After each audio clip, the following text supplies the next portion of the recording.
Okay भाई लोग, सो देखो ना, MX प्लेयर वालों की भाई आदत है, मतलब एक दो वो सीरीज अच्छी रहेंगे, फिर उसके बाद भाई वो हगना स्टार्ट कर देते हैं। 7-8 दिन पहले शायद आई थिंक ये सीरीज आई थी एंड उसी टाइम से मैंने इसको देखना स्टार्ट कर दिया था। बहुत ज्यादा मतलब एक्सपेक्टेशन नहीं थी कि भाई कुछ एकदम नेक्स्ट लेवल देखने को मिलेगा, बट हाँ एक था कि चलो ठीक है देख लेते हैं। इसका नाम मैंने बहुत ज्यादा सुना हुआ था तो एक क्यूरियोसिटी जरूर थी कि अपन चलो इस ड्रामा को एक बार ट्राई करेंगे एंड बस मजा लेने के चक्कर में मैं इसमें कूदा, बट उल्टा हो गया, मतलब सीरीज ने खुद का मेरा मजा ले लिया। ऐसा है ये ड्रामा। एंड इन केस अगर आपने अभी तक इसको देखना स्टार्ट नहीं किया है तो क्या आपको उसको देखना चाहिए, मोटा मोटा मैं आपको यही बताने वाला हूं। इसलिए आपसे एक छोटी सी रिक्वेस्ट है कि भाई सारे उसको करने के लिए देख लेना, वीडियो को अंत तक मन करे।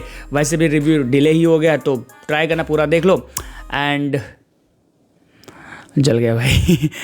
चैनल को सब्सक्राइब कर लेना अगर वीडियो काम की लगती है आगे की वीडियोस के लिए। ब्रो सीजन 1 को देखने के लिए टोटल 29 एपिसोड देखने पड़ेंगे, बहुत कम है आई थिंक सी ड्रामा के पॉइंट ऑफ व्यू से। तो बाकी सीजन 1 में कहानी को पूरी तरीके से खत्म कर दिया गया है। दूसरी चीज ये कि सीरीज में आपको कुछ कोजी रोमांटिक लम्हे देखने को मिलेंगे, किस सीन्स देखने को मिल जाते हैं। तो अगर तुम कंफर्टेबल नहीं हो बच्चों के साथ देखने के लिए या फैमिली के साथ देखने के लिए तो अकेले अकेले देखना। बाकी इसका जो थीम है इस सी ड्रामा का, तुमको मॉडलिंग वाली जो दुनिया नहीं होती है उसके इर्द गिर्द की जो चीजें होती हैं वही प्रेजेंट करेगी। आई मीन जो अपनी एक्ट्रेस है वो कह सकते हो कि एक मॉडल है या फिर थी, क्योंकि उसके साथ एक कांड हो जाता है, मतलब उसका एक एक्सीडेंट हो जाता है एंड सडनली से भाई वो मार्केट से गायब हो जाती है 2-3 साल के लिए। एंड ये जो गायब वाला सीन रहता है ना कि भाई तुम एक इंडस्ट्री में रहो फिर बीच में तुम्हारे करियर में गैप आ जाए, इसी को लेकर के मैंने अपने सेकंड चैनल पर ये वीडियो बनाई CRK अनफिल्टर्ड। इनकेस अगर तुमको मेरे सेकंड चैनल के बारे में नहीं पता होगा तो CRK अनफिल्टर्ड सर्च करके वहां पर भी आप मेरी जाके वीडियोस को देख सकते हो। अगर सब्सक्राइब नहीं किया होगा तो सब्सक्राइब भी मार लेना, क्योंकि वहां पर भी मैं आपको इंटरेस्टिंग टॉपिक्स बताते रहता हूँ कोरियन इंडस्ट्री वगैरह से रिलेटेड। तो वहां पर मैंने बोल सकते हो कि कोइंसिडेंटली एक वीडियो बनाई है जहां पर यही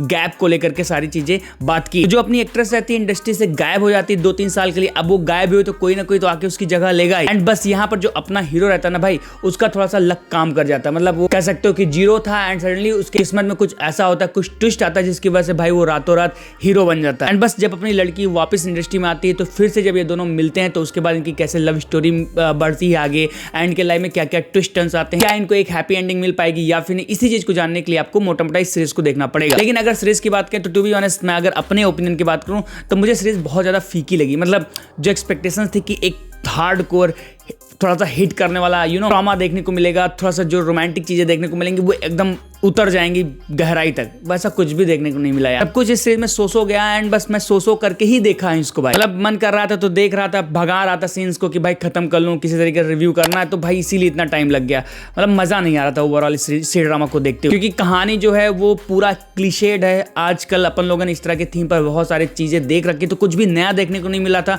तो मेरा इंटरेस्ट भाई वहीं पर मर गया था। बाकी एक्टर एक्ट्रेसेस जो देखने को मिलते हैं उनकी केमिस्ट्री कहीं कहीं पर अच्छी लगती है तो कहीं कहीं पर भाई क्या कर रहे होते हैं, कुछ मजा नहीं दे पा रहे हैं वो लोग। मैं यही सोच रहा था कि भाई कुछ तो अच्छा कर दो, कुछ तो इंटरेस्टिंग डालो जिससे एक आए ना कि हाँ मुझे इस सीरीज को देखना है, लेकिन फील ही नहीं दे पा रहा था ये सीरीज। मोटा मोटा मेरे को उतना कुछ खास लगी नहीं सीरीज। वीडियो को लंबा करने का कोई फायदा नहीं। मैं आपको इतना बोलूंगा कि अगर आपको फैशन इंडस्ट्री पर बने हुए शोज देखना पसंद है एंड मॉडर्न टाइप का एक सी ड्रामा देखना चाहते हो जहाँ पर मॉडलिंग को लेकर के एक्टर एक्ट्रेसेस की चीज़ें देखने को मिले, उनकी लव स्टोरी वगैरह देखने को मिल जाए, रोमांटिक वाले तगड़े फैन हो तो एक सीरीज को ट्राई दे सकते हो।